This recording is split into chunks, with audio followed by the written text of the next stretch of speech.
All right, everyone. Well, welcome to the Maritime Aquarium, at least virtually. This is a very exciting session for us. Many of our presentations are recorded, and with our animal husbandry team, this one is live with me, Jason Patlis, President and CEO of the Maritime Aquarium, and I'm here with Barrett Christie, who is the Director of Animal Husbandry. And this will be the first of what I hope will be many live sessions with me and other members of the staff over the next couple of weeks while we remain closed during these very turbulent, unsettling, and somewhat scary times. First of all, I hope you are all healthy and safe at home. I hope you are all remaining optimistic for what the future will bring. This is a time to be safe and take care, be with loved ones, take care of those who are important to you. And certainly that's how we feel here at the Maritime Aquarium. With our animals, with everything we have on exhibit and in our collection, with our staff, and with our community. And that includes all of you as members of the Maritime Aquarium, as supporters of ours for either a short or a long time. A few ground rules before we kick it off. The first is that we are here in the aquarium. Many of you are at home. We are really doing what we can to remain at home, go out only for essential purposes.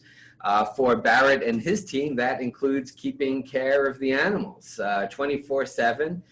So Barrett is most definitely one of the essential employees who has to come to work, and who I will speak for him, loves coming to work.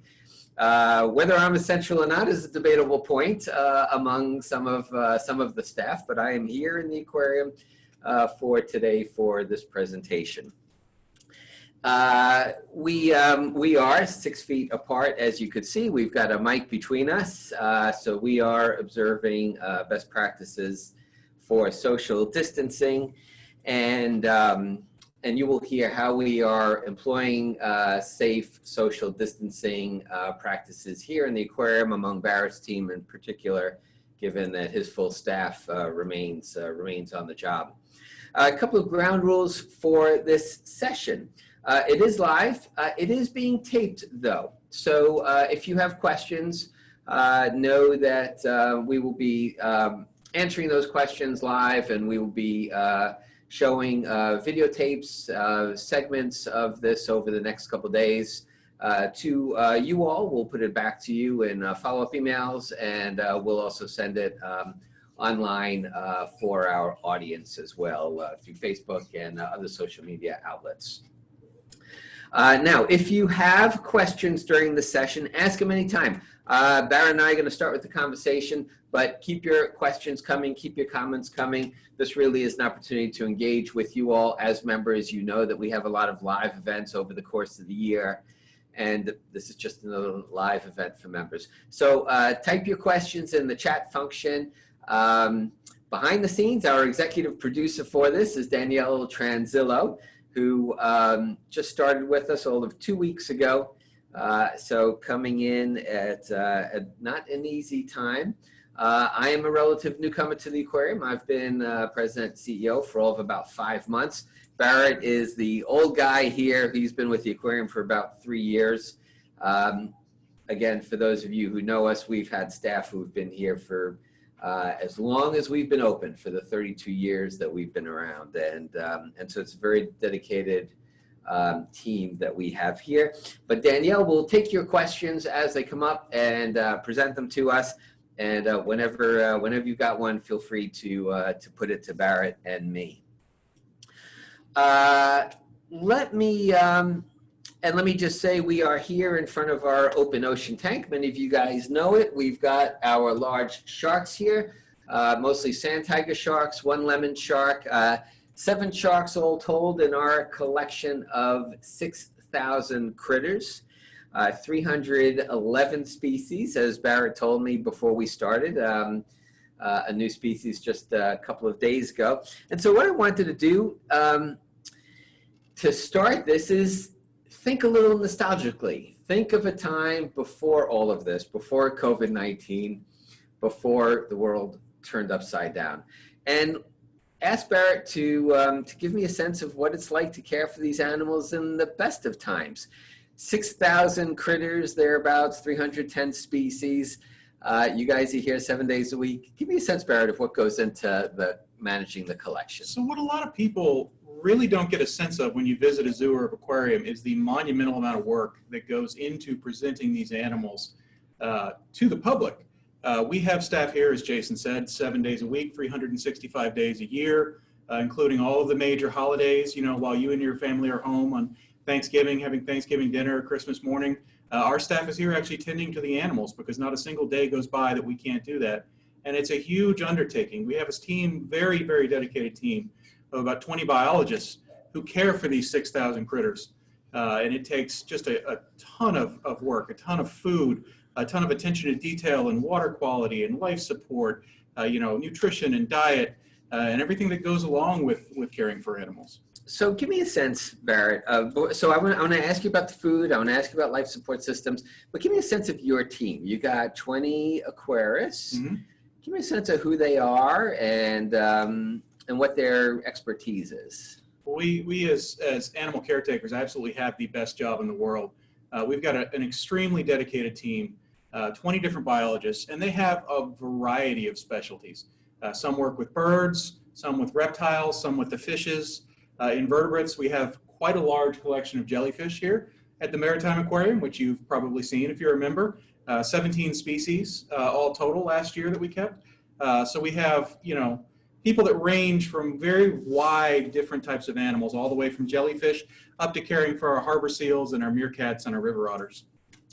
And I will say, one of the things that I was introduced to when I started in early November. So one of the big questions that came up for me later that month, right around Thanksgiving, was what we were going to do for the staff who were here working on Thanksgiving, instead of being home for their families, and you know, making sure that we were having some kind of celebratory meal for them, and the same with Christmas as well. So these guys are here when we are all home, as we are right now, celebrating with family and friends. We've got a team dedicated to the animals. And speaking of meals, we got our first question. Somebody asked, what do we feed the sharks? And that's a very common question here at the aquarium. We actually feed the sharks a variety of different foods.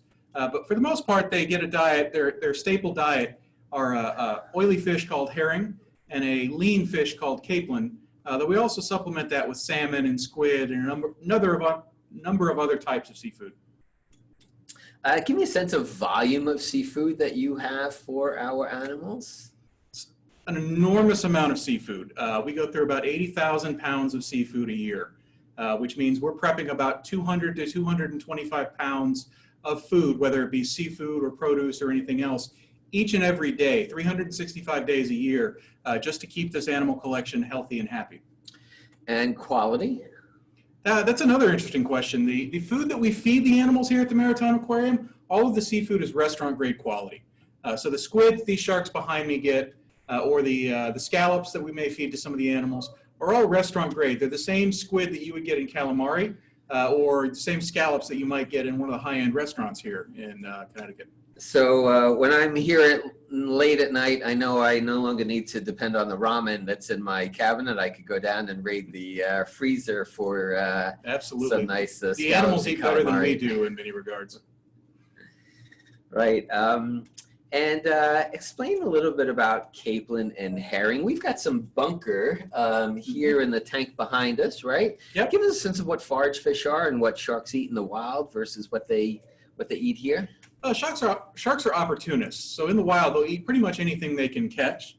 Everybody's heard the legends about sharks, you know, devouring license plates and stuff like that. Those are mainly tiger sharks. The sand tiger sharks behind us are one of the 4 native shark species we have in the Long Island Sound, and they're by far the biggest. And their staple diet is one of the bases of our ecosystem in the Long Island Sound, which is bunker, also known as menhaden. They are a clupeid fish, which means they're a type of herring. Very oily fish that occurs in huge schools. These schools were decimated into the 1990s and over the past 10 to 20 years have been recovering. And this recovery, which is why we see the return of things like humpback whales to Long Island Sound in the summer, and the reason we see the explosion of the seal population and the return of sharks to Long Island Sound, because we're taking care of the ecosystem, and that base of the ecosystem, the bunker, we're able to provide for a number of the species, the higher level predators in the Long Island Sound. Yeah, and it's worth mentioning, we'll take a little bit of a detour now from the collection and what you are seeing behind us to mention what we do outside the aquarium for Long Island Sound and for the local waters here in New York and Connecticut. So a lot of our conservation work is geared towards protecting the natural marine habitats. And at the bottom of the food chain, at the base of the food pyramid, is protecting bunker, protecting menhaden, protecting those smaller species that really serve as a foundation for everything above it. And a lot of our conservation work is managing sustainable fisheries, protecting sensitive species like sand tiger sharks and horseshoe crabs. And it's really a large part of our focus, and a large priority for me as a new CEO is to expand those conservation efforts. Because what we protect here behind the exhibits is one thing, and provides entertainment for all of you and education opportunities for the school kids that come by. But really, the ultimate goal is to protect what's in the wild and to have our role as an aquarium protect the natural world for generations to come. So that's talking a little bit about sharks and what we feed them. Seals, let's talk about, everybody knows our harbor seals. Yes, absolutely. Give us a sense of what you guys feed the harbor seals. What do they eat? What do they like? The seals get the same base diet that the sharks do, mainly herring and capelin. And again, one of those is a very oily fish, one is a very lean fish. The one main difference between the seal diets and all the other diets in the aquarium is that the seal diets fluctuate tremendously from winter to summer. All of these animals behind us, the sharks and all the fishes, are cold-blooded animals. They're exothermic. The seals, being endothermic, warm-blooded animals, they have to produce a lot more heat, which means their metabolism goes up in the winter as the water gets colder. So while they're getting the same basic food items, they're actually getting drastically different amounts from summer to winter as opposed to many of these sharks behind us. We also just got a question about how do we give enrichment to our animals? That's a very good question. All of the animals we have here at the Maritime Aquarium receive some form of enrichment. For sharks, that could be something as simple as a novel food item, like a whole salmon. For the seals, you'll often see fake icebergs or things like that in their tank, giving them something new. The definition of enrichment is giving a stimulus to elicit a natural behavior from that animal. So we try and do that with everything, but especially the more complex, intelligent animals, such as the seals, such as the meerkats, the birds. They may get a variety of scents, they may get toys to play with. And my personal favorite example are the prey puzzles we give to the octopus. As many people know, octopods are very intelligent. So we'll actually give them prey puzzles, which is a small box or a jar that they have to figure out how to open. And if anybody hasn't seen an octopus open a jar, I would say as soon as this webcast is over, you should go to YouTube and look for the videos, because it's amazing to watch. These invertebrates are so intelligent they can actually figure out how to open jars to get at the food that's inside. So I don't know if all of you are following our virtual aquarium and what we're putting out on social media, but for Easter, we had our octopus play with some Easter eggs. Yep. And that was very entertaining to watch. One tentacle going out, very tentatively feeling the egg, another tentacle going out, and by the end of the segment, the octopus was embracing the Easter egg. As often happens. Yeah, as warm and fuzzy as Easter eggs are, it was for the octopus. So let me... we have another question real quick. Regarding fishes, are fish mammals? No, fish are not mammals, but the seals that we have here in our collection, the river otters, those are mammals. Whales are mammals. But fish, like the sharks behind us and like the triggerfish you may see swimming in and out of the shark, are not mammals. They're actually cold-blooded vertebrates in a phylum all to themselves. What type of fish do we have follows that up. We have a huge number of fishes, about 200 different species of fish in the aquarium, so far too many to name here. But needless to say, once we reopen and you can come back to the aquarium or on our virtual aquarium, you can see a wide cross-section of just about every fish you'd expect to find in the Long Island Sound. And last, regarding fishes, can they get COVID? So the SARS-CoV-2 virus that causes COVID-19 is not transmissible to cold-blooded animals. However, the mammals may be susceptible, and I'm sure we'll talk about that in a little bit. Actually, let's go to that right now. Okay.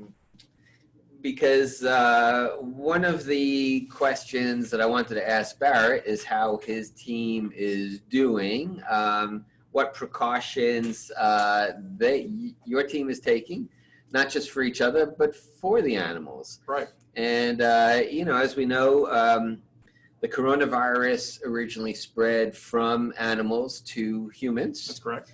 Bats or cats, I think the origin is still a bit of a question. But coronaviruses generally can jump from mammals to humans. Yes. And there's a big question whether they can jump from humans back to mammals. And we saw that in the Bronx Zoo just last week down the road from us, where one of the tigers at the Bronx Zoo was tested positive for COVID-19 with the expectation that it came from one of the animal keepers who was asymptomatic. But that goes to a lot of the precautions that we are taking here in the Maritime Aquarium in terms of, first of all, ensuring that our staff is safe, they're taking care for themselves and for each other. But secondly, that with what they do, they're also taking proper precautions for the mammals that certainly might be susceptible to COVID-19. And so with that set up, Barrett, why don't you give us a sense of what your team's doing and Right. how they're acting. So as we talked about a minute ago, obviously the animal husbandry team is still here working day in and day out, working very long days. They're all very exhausted. We've had to split the team into two different shifts, an A team and a B team. And somehow as the boss, I ended up on the B team. I'm not sure how that happened. But the two different shifts do not overlap. Boss, right? I thought that was obvious. Right. The two different shifts do not overlap. That way, if people do start falling ill, we hope that they don't, but if they do, we still have another team of animal care professionals with that full subset of different specialties that they need to take care of this animal collection. You know, people that work with mammals, people that work with reptiles, birds, fishes, invertebrates, jellies, the whole 9 yards. We have a second backup team so that if we have to quarantine people, we can. Some of the other precautions the staff is taking is they're all monitoring their body temperature every morning. To make sure nobody has a temperature over 37 Celsius or 98.6 degrees Fahrenheit before they even come into work. If anybody were to start running a bit of a temperature, they would go seek medical attention before they came in here to work and potentially contaminated everybody else. Social distancing, like you see us 6 feet apart. We're trying to keep our distance. We've canceled all of our staff meetings. The staff is now eating lunch in our cafe, every person at a separate table, spread out throughout the cafe instead of communally like we used to around a large table. But some of the most important precautions we're taking is even before we close, we started wearing masks, not just around the mammals, but in all mammal areas. So all the staff that goes into a mammal area is wearing a surgical mask, they're wearing gloves, they're taking those precautions. And that's not so much to protect themselves, that's to protect the animals. That if they were to pick up the SARS-CoV-2 virus outside of this building and bring it in, that's to prevent them from transmitting it to the animal collection. All right, thanks, Barrett. So I have a very self-serving topic I want to bring up, mostly because I want to be able to hold our next guest. So we talked a little bit about the seafood we provide for our marine critters. Yep. We have a large collection of terrestrial critters. We do. And in some ways, they're more visible than our marine critters because they serve as traveling ambassadors. We bring them to schools for our traveling teacher program. They're much more transportable than a lot of the marine critters. And so I want to ask a little bit about what we feed the terrestrial critters, particularly given that you can't put the seafood that they eat in a freezer. Now, this guy here is a dwarf python. Ball python. A ball python. Ball python, thank you. And as the CEO, I really get to hold the animals. And so this is a good excuse for me to have a python on my lap. So Barrett, tell us a little bit about what these critters eat and what you need to worry about in terms of food supply. Sure. So as you mentioned, we have a wide variety of food items, not just frozen seafood for the fishes behind us, but these guys, the terrestrial collection, get a huge diversity as well. Most of the reptiles and the amphibians in the collection will eat some form of insect, or if they're a little bit bigger, like this python, they'll get rodents. So we actually feed frozen mice to these guys. Frozen mice, and as they graduate and get larger and larger, this is still a fairly young ball python, but as they get larger and larger, we'll actually start feeding them frozen rats. Any live rats? We typically don't feed live rodents to the snakes because they do have quite ferocious claws and teeth, and they could actually damage the snake or harm the snake while they're feeding on it. And how large do these guys get? Ball pythons can get quite big, so you can expect him to get around 8 to 12 feet when he's fully grown. They call them ball pythons because they like to curl up into a tight ball. They're also known as royal pythons. And no, this is not a venomous species. I was going to say, anything I need to worry about as he looks at me evilly in the eye? Not from this guy. Okay, good. The ball pythons are a constrictor, and certainly at this size, they pose no harm to humans, or no danger to humans.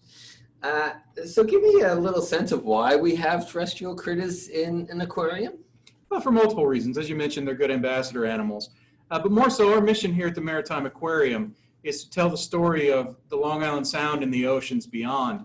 And that story doesn't just end at the seashore. The oceans are responsible for creating all of the climate that we have here on land. So everywhere from the rainforest to the deserts, that climate is actually affected by what you see on land.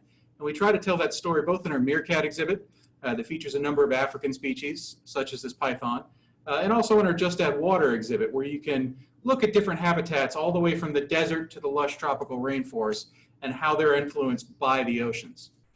So one of the reasons why I am so passionate about marine conservation and I am here running an aquarium is because of what I've learned early in my career as an environmental lawyer. And that is that this planet really is not so much the Earth as it's the ocean. We were misnamed, and that was only because we didn't have the benefit of being up at space and seeing what the Earth looked like from a distance. Certainly. And the very first image of Earth that was taken from outer space goes back to 1968, the Apollo 8 mission. It was Christmas Eve, and there was a photo that was taken that made the cover of Life magazine and was termed the Blue Planet. And that name has stuck ever since. And if you think about it, the Earth is 71% on its surface ocean, 94% of all habitable space is ocean, just what we're seeing behind us. And 90% of all life on this planet is marine life. And so the ocean really is responsible for this critter that is winding its way all through me and is about to jump off. And yes, Sarah, if you want to take him from me, that might be great so I can concentrate on what I'm saying. Thanks so much. Say bye. Does he have a name? We don't name our pythons, do we? So the ocean really is why this planet exists and is ultimately the source of all of the biodiversity, all of the wealth, all of the wondrous things that we see on this planet ultimately has some connection either directly or indirectly to the ocean. And I think it's important as an aquarium to be able to tell that story and bridge these two ecosystems, bridge both sides of the firmament, as it were. Absolutely. So I think, speaking of ocean and the life within it, we're getting quite a few questions about sharks. So why don't we take a few questions on sharks that you guys have posed to us. First and foremost, how old do sharks get? Well, of course, that varies tremendously. There's over 600 species of sharks in the ocean. So as you would expect with that many species, you see a wide variety of age ranges.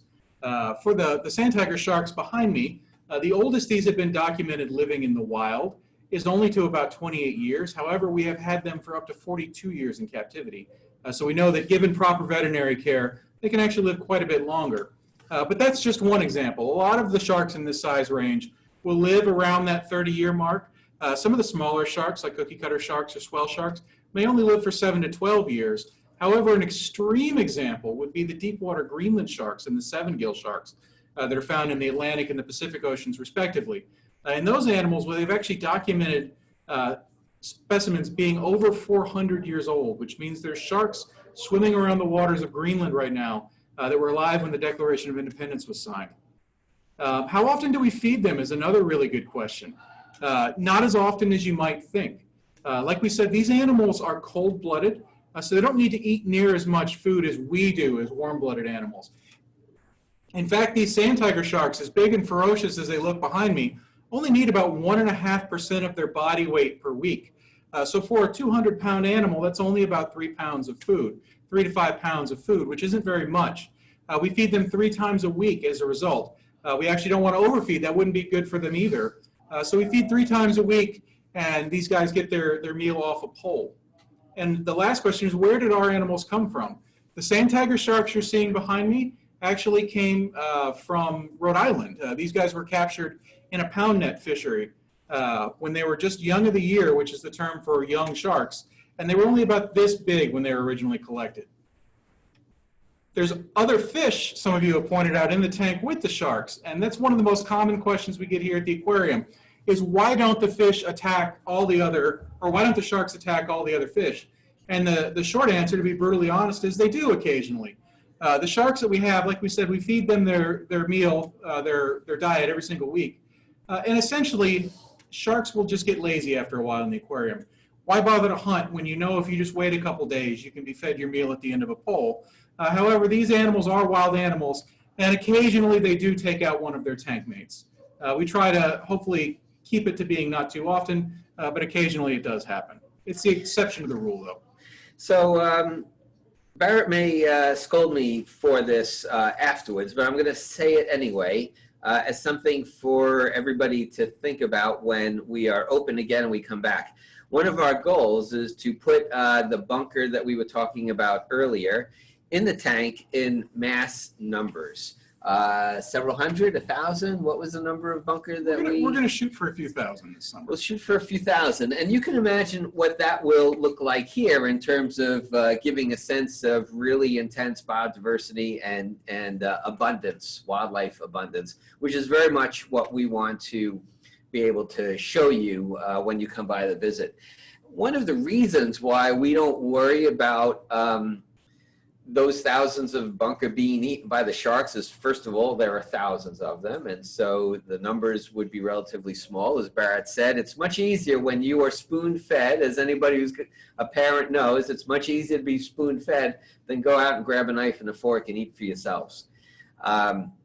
And that's essentially what we do with our sharks. But the other thing that you would see with the bunker when you come here is the schooling behavior that is very much done in the wild, and that would be done here, and that would serve as a natural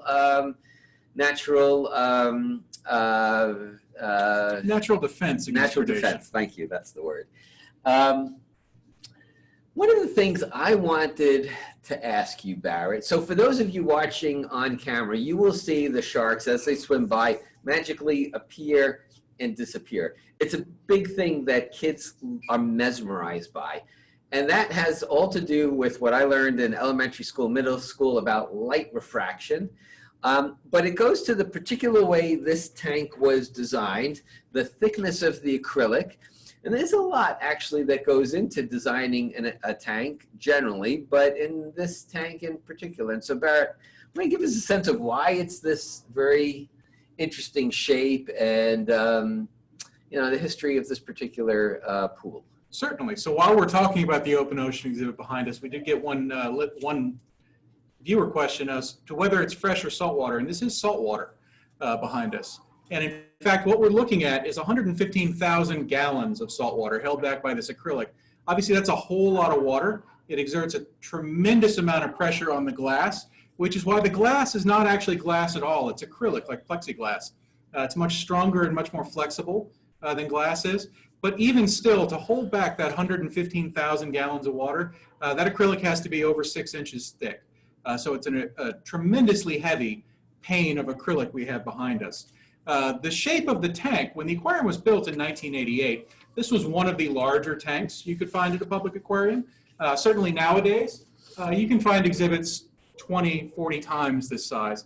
However, this is quite a large tank back in 1988, and the shape of the tank was very carefully chosen.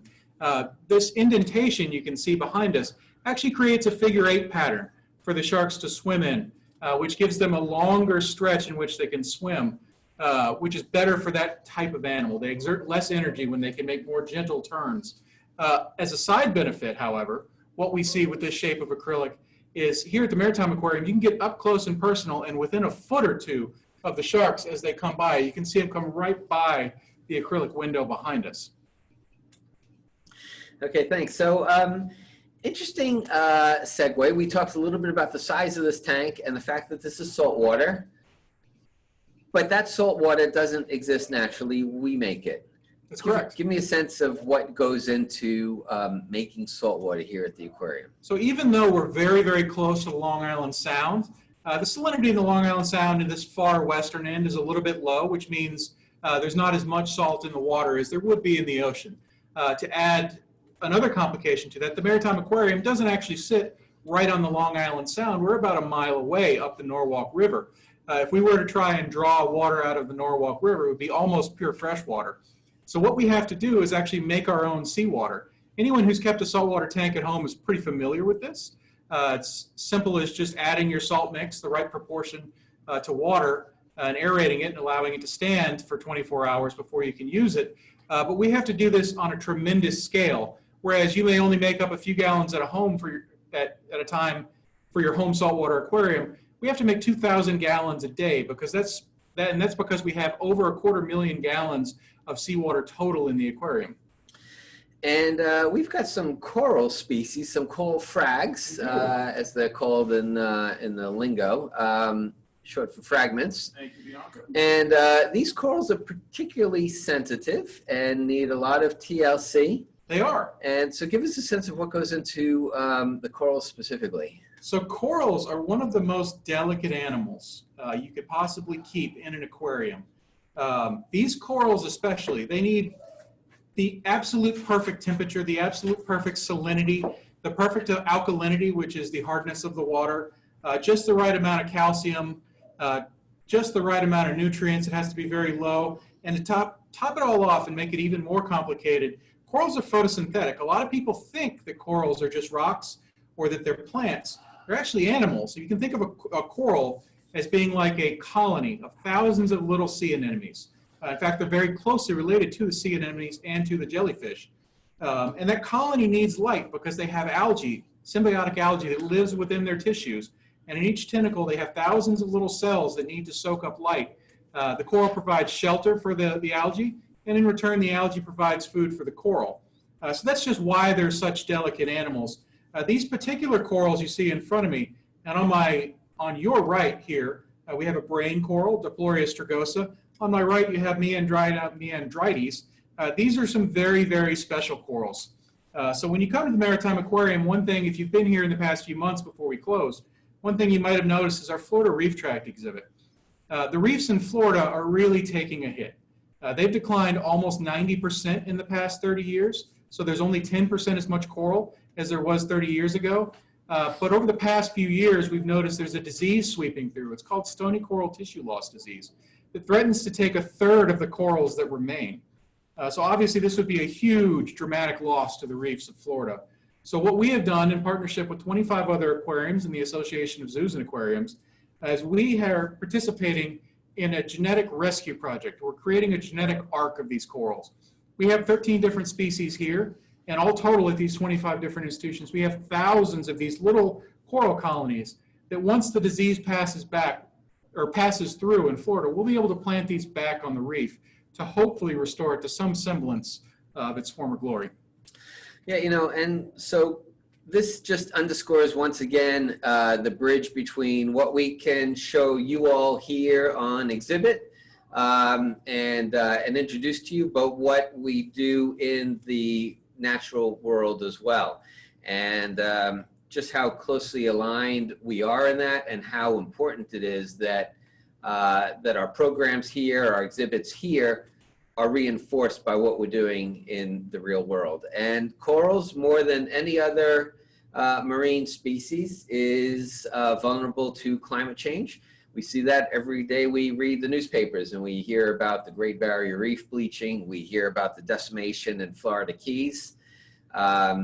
We hear about reefs all over the world being lost as temperatures warm, as waters become more acidic.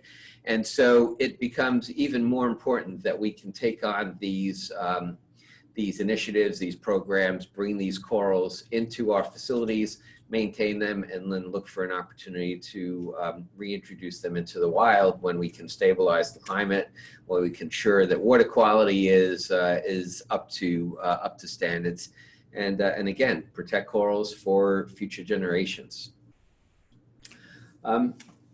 Yeah, let me bring in yet another guest star. This is again one of our traveling ambassadors. This is Baby Cakes. Hey, Baby Cakes, what can you show us your wing? There you go. Thanks. And Barrett, what can you tell me about this this parrot? So Baby Cakes is actually a macaw. They are closely related to the parrots. That was bad. That was a faux pas on my part. So I'm just a lawyer, not a biologist. There are 17 different species of macaws, every single one of which is listed as threatened, endangered, or critically endangered. They're found in Central and South America. The blue and gold is certainly one of the more striking species. So these guys are a group of birds that are in a lot of trouble in the wild. And they're in a lot of trouble in the wild mainly because of deforestation. As more and more of the Amazon and the Central and South American rainforests are cut down, the less and less habitat there is for these animals. Like we said, they are closely related to the parrots. There's a lot more species of parrots, not all of them as endangered as the macaws. But they're a good ambassador animal, and they're a good example of, again, how the ocean contributes to land climates. If it wasn't for those ocean currents, there wouldn't be an Amazon rainforest, and there wouldn't be the lush, bountiful, diversity of life that you see within that ecosystem. Right, and let me ask, can Baby Cakes give a kiss to the audience? Baby Cakes, you want to make a kiss? No, you're looking for more peanuts, aren't you? One track mind. All right. All right, thanks. Let's see, are there any other questions that we haven't fielded yet? Where did the sea turtles on display come from is a very good one. Anytime you see a sea turtle on display in any zoo or aquarium, that animal is there because the animal is either a rescue or a rehab animal, and it can't be returned to the wild. We have two different species of sea turtle here at the Maritime Aquarium. We have two large green sea turtles and a loggerhead turtle. Both of those came as rescues from the wild. The green sea turtles, I believe, were abandoned when they were very young as hatchlings and have grown up in various facilities and came here to Maritime Aquarium. The loggerhead was a rescue animal. And one thing you might notice when you come to visit us is that as a result, those animals don't necessarily always have all of their flippers, the loggerhead especially, because the #1 cause of strandings and sea turtles needing to be rehabilitated in the wild is due to them getting entangled in human debris, especially fishing line. That'll get tangled around their flippers and cause them to have a need for humans to intervene to rehabilitate them and provide for them. So I don't think there's a species on this planet that better represents the interconnection between the marine world and the terrestrial world than sea turtles. Sea turtles, as reptiles, are born in eggs. They're born in eggs that the moms lay in nesting beaches all over the world. There are 6 species of sea turtles? 7 species of sea turtles, all endangered or threatened. For a whole lot of reasons. The entanglement in fishing gear, being captured in nets as bycatch are all part of it. What happens on land is another reason they're endangered. But sea turtles start their lives as little hatchlings, and whether they're male or female has all to do with the temperature of the sand in which that nest was incubating.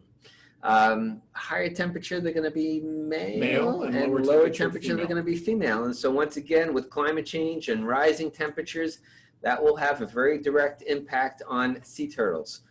But as those hatchlings come out of the sand, their very first attack comes from rodents and from birds of prey and from other animals looking to eat them. If they make it out to the sea, they're off in the sea for about 10 years, and they will traverse the world's oceans in those 10 years before they reach maturity and go back to the very nesting beaches within a mile or two of the nesting beaches where they were born to have to breed the next generation.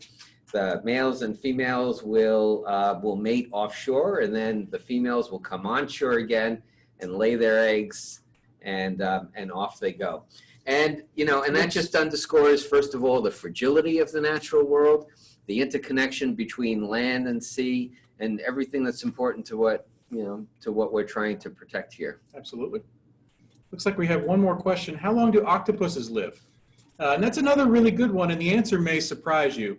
When you come here to the Maritime Aquarium, you'll see the giant Pacific octopus, Interoctopus dophlani. This is the world's largest species of octopus. They can grow up to 71 kilograms, which is about 150 pounds, and their arm span can actually reach about 15 feet across. They're also the longest lived of all of the octopods. These guys can live up to 3 to 5 years at the max, but that's as long as they live, and they're the longest lived species. The common octopus, like you might find here on the Atlantic coast, only lives about a year. And some of the very, very small tropical octopods will only live about 3 to 4 months at their most.